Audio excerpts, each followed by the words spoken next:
My Ouija Party. My one and only experience with a Ouija board took place when I was a teenager, around 15 years old. I was hosting a slumber party, so there was myself and my friends Cami, Tiffany, Nikki, and Kat. Names have been changed. Nikki was getting ready to move to another city, so this was one last get-together with all of us as we were all best friends. We were just hanging out watching scary movies when my friend Cami thought it would be fun to play with a Ouija board. She had one at her house, the kind that are sold as a game at the store, and she lived only a few houses down from me, so she and Kat walked over to her house to get the board while my other friends and I were setting up, gathering candles and whatnot. The next thing I knew, Cami and Kat busted through my front door, looking scared as all get out. We asked them what had happened, and they said that when they started walking back, some creepy dude walked by them and said, "Don't do it," so they ran back to my house as fast as they could. We all ran to the front window to see if we could see the guy, but there was no one in sight. I started to feel a little nervous about using the board, and tried telling my friends that maybe we shouldn't do it, but they brushed it off, saying that the guy probably just saw the box and was trying to scare them. We decided to stay in the living room, and with being the naive little teenagers that we were and not knowing what to do, we just lit the candles, turned out the lights, and placed our hands on the planchette. Tiffany thought it would be funny to start making ghost noises, you know, the oh type thing. We all started giggling, then stopped when we all noticed that the planchette was starting to move. It spelled out the word stop. Cami asked, "Stop what?" but we didn't get an answer. We kept trying to ask it questions, but nothing was happening. We were about ready to give up and put it away, when the front door flew open and a figure was standing in the doorway. It ended up only being my stepdad. He was out, and when he came home he saw us through the window and thought it would be funny to scare us. And boy, did it work.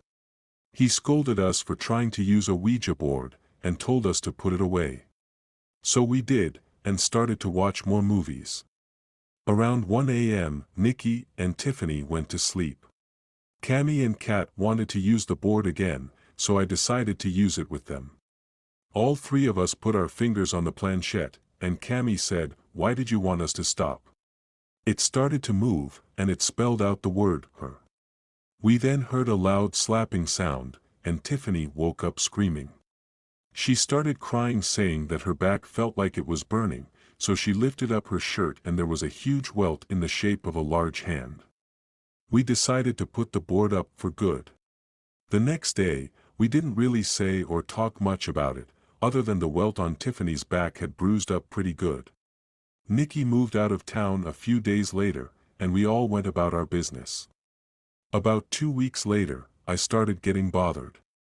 I would wake up with random scratches or slap marks, I would feel my hair getting randomly pulled, I had a constant feeling of being watched, and this overwhelming feeling of paranoia that I always had to get out of the house.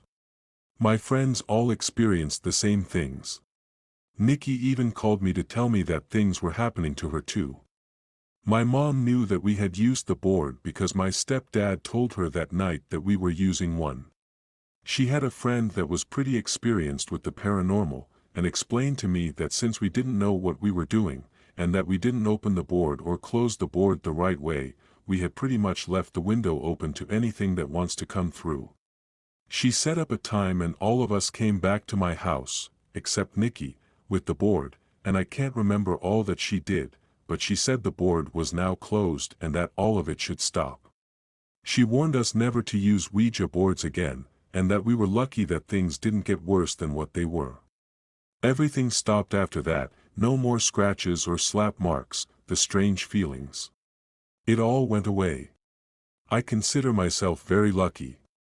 Even though this was a bad experience, it made me really interested in learning about the paranormal, and I have learned a lot from my mom's friend. I have not since then, nor will I ever use a Ouija board again. I always try to advise people to never use them, no matter what. It's not worth what could happen. I really wish that these Ouija boards would stop being marketed as a game. It is in no way, shape, or form a game. These are tools that can unleash some bad things, and they could have dire consequences. I'm just glad I learned my lesson, and hopefully my story will help others realize that it isn't anything to be played with.